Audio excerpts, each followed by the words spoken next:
Our childhood, is it a setup, a setback, and how do we step up? How was your childhood? Mine was quote unquote normal, like most of us would say. And I want to say one thing before we get into this. Parents are doing their best. I'd say the majority of time they're doing their best. And as adults, our responsibility is just to kind of decide if what we were taught really works for us and is going to support us in the adult life. So number 5, as far as one of the reasons why I totally missed that I was in an abusive relationship, was my family and Christian background. So first of all, leave your questions, leave a 5-star review so we can hear more of this, and go to livebrighter.info. So let's talk about how it works. The blueprint. Basically, ages 1 through 7, we just kind of let things come in, and that is where we get our blueprint for life and love and everything else, how to cope, how to work in this world, and it just comes as an imprint. Parents can't teach what they do not know, and it just, a lot of it, our generation just kind of came out of survival and just trying to meet basic needs. So basically, as we learn as kids, ages 1 through 7, it's most of the information is caught, not talked. And I wonder, did you learn about healthy conflict resolution? Were there forbidden emotions in your family? In my family, the forbidden emotion was anger. Being angry at one another, that was not going to work. And how to solve that in a healthy way was not really modeled to us. For me, I was just, as I mentioned, a kind girl, and I became like a bridge builder, the relationship builder. My relationship with my dad, I was the bridge builder in that. I was the one who was purposeful about that. And I was overly responsible just as a little kid. I had, obviously, I had a great childhood, lots of memories, and it's important to know how it worked for me and how, as an adult, I need to change some things around and move forward a little differently for myself. What we find is how we were raised creates attachment styles and how we learn to attach with other people. Hopefully, we're learning like a secure attachment style, but most of us between this and that have little challenges in that area. A really good book about this is How We Love by Milan and Kay Yurkovich. That's a great book about that. As we get older, though, it may not serve us. My Christian background.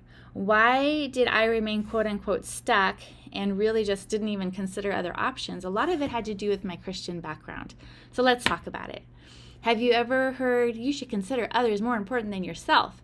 Well, gosh, I was a pro at that. As a kind girl, I was overgiving and overserving, much to my detriment. And then also, it's something to consider about the second commandment. So when Jesus is asked, okay, what is the most important commandment? And, honestly, they were just trying to get him in trouble, which the Pharisees and Sadducees were always trying to get him in trouble. But he said, well, the first commandment is love the Lord your God with all your heart, soul, mind, and strength. And that means just love God wholly with our whole being. And he said the second commandment is much like the first, and it's basically a summary of all the other commandments. And he says you are to love others as you love yourself. That order is imperative. He doesn't say love others more important than yourself. He says love others as you love yourself. God gave you first. You are a temple of the Holy Spirit. You are God's masterpiece. You are commanded to love yourself. What? Are you kidding? How does that look? Well, that was definitely not something that was taught to me, and I'm having to relearn that. So basically, this mantra of consider others more important than yourself basically kind of set me up as a doormat and to be a functional codependent. We'll talk a lot about functional codependency. And it's basically I was overly involved in the thoughts, feelings, actions of others at the expense of myself regularly, which sounds very Christian in one sense and is very dysfunctional in relationships. Another thing I was taught was submission. Dun, dun, dun. That actually put me in a pretty bad place. That submission verse, and, as I was married and having struggles and we'd go see the pastor or whatever, and it was like, you need to submit to your husband. I'm going to just say one thing right now. How that was used was bullshit. Because when you look at submission in Ephesians 5:21, it says to submit to each other out of reverence for Christ. And that usurp everything. Again, order is very important to God. If you're not submitting to each other, it's just not going to go well. So that is really, really important. And something to consider with that is that means we're equal. God says that a lot of places. We're equal in power, contribution, ability. We also have differences, and that's great. That's great for teamwork. But our differences should never create an imbalance of power, control, or manipulation. If that's happening, there is something wrong. And I definitely had that and experienced it. It's time to change the way you see yourself from God's perspective. Click the link below to get free affirmations and printable affirmations to support you in your Live Brighter journey. Another thing, oh boy, God hates divorce. That was like this looming thing for me, and it was actually kept me trapped, but really it was my own thinking that was keeping me trapped. Well, I don't blame God for hating divorce. Divorce sucks. I think God also hates the divorce that happens much before the actual physical divorce, and that's when people divorce each other emotionally. They divorce each other spiritually. They divorce each other physically. God hates that because we're supposed to be becoming one, not divorcing and separating ourselves from our spouse or them separating themselves. So I can definitely see that. And if somebody is not willing to work with you, that's a problem. Like, you have to be able to work together. None of us have all the insights or anything, and none of us have all the tools of understanding. Thank goodness for good counselors. Thank goodness for the Bible. Thank goodness for people that have modeled this for us. But really, you don't know what you don't know. So I feel like sometimes guys are nervous to go to a counselor because they don't want to be told they're wrong. The truth is we're all wrong. And so it's all about, not about like right and wrong. It's about like, how do we work together? How do we do this together so that it is like positive for both of us and isn't destroying one or the other or both? So that's really the question. Also, yes, God does hate divorce. God hates abuse. Jesus talked more about the abuse of power and control than any other thing. And a lot of that abuse was because of the religious leaders. Jesus, you can see God's heart through Jesus. He had a heart for widows and orphans. He had a heart for the hurting. He really cared about people. I got, honestly, through my situation as I was going to the psych ward the second time and just really not being able to rectify that God hates divorce, and I think I really need to consider getting a divorce. Not being able to rectify those in my mind is really what led me to psych ward number 2. And that's when I really got to the idea that, wow, you know what?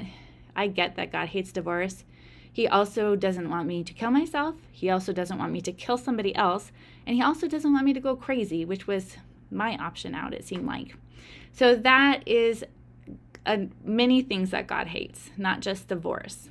Boy, church sermons through the years. I feel like church sermons are definitely not geared to the 20% of us that are kind girls, because it's all about do's and don'ts and this and that. But what we really see is if you just read through the gospel or just look at the Bible as a whole, God is into relationship. He cares deeply about you.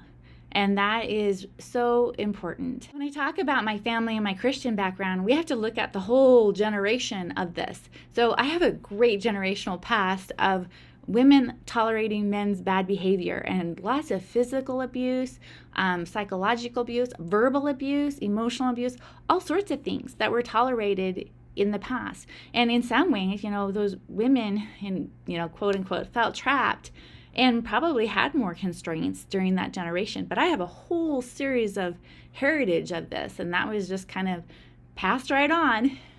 We also, if we look at just our generation as a whole, women have had some challenges as far as not being able to, it's only been 100 years since we've been able to vote. So we definitely have had some challenges. And thank God we live where we do in a time that we do, because we have a lot more opportunities, and I'm so grateful for that.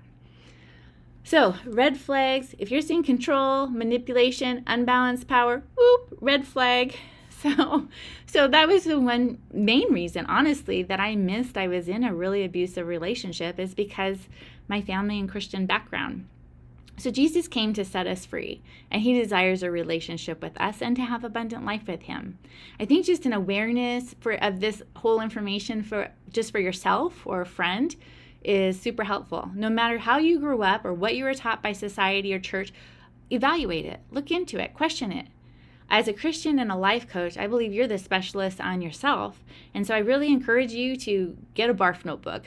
And a barf notebook is just a place you're going to just barf your thoughts and feelings and sort them out and all of that. Super important for you to just gain a lot of understanding about your thoughts and feelings on all of this. So I believe in you. Let your light shine brighter. For more information, go to livebrighter.info.